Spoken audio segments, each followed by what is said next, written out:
ప్రజలందరూ జరుపుకుంటున్నారు. ముక్కోటి ఏకాదశి అంటే ఏమిటి? 3 కోట్ల దేవతలు ఏ ఏకాదశి వ్రతాన్ని ఆచరణ చేస్తారో ఆ ఏకాదశి వ్రతమే ముక్కోటి ఏకాదశి. మకర సంక్రాంతి పూర్వంలో ముందు వచ్చే ఏకాదశిని ముక్కోటి ఏకాదశి అంటారు. చాక్షుష మన్వంతరంలో వికుంఠ అనే ఒక సాధ్వీ శిరోమణి నుండి భగవంతుడు ఉత్పన్నమయ్యాడు.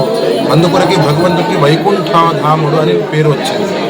ఈ వైకుంఠ ఏకాదశి నాడు ఎవరు ఈ ఏకాదశి వ్రతాన్ని చేస్తారో వారికి సంవత్సరంలో ఎన్ని ఏకాదశులు వస్తాయి అంటే 24 ఏకాదశులు వచ్చే ఫలితము భగవంతుడు కృపాప్రసాదంగా ఇస్తాడు.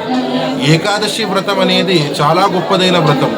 ఏకాదశి నియమంలో చెప్తూ శాస్త్రం చెప్పింది కదా, మీరు ఏ వ్రతాన్ని చేస్తారో చెయ్యరో శాస్త్రం ఒప్పుకోదు.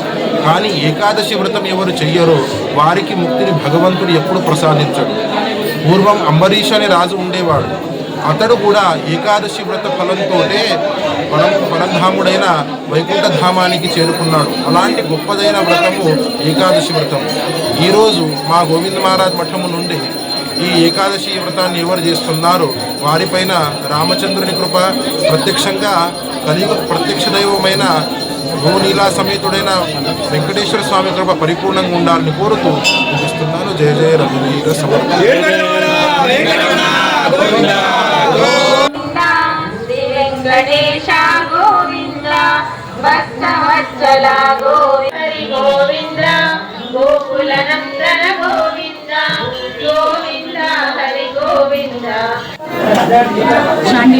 शांडिल गोत्रपुण्यश वेंकटेश नाम देश अंजुला नाम देश जोशना नाम देश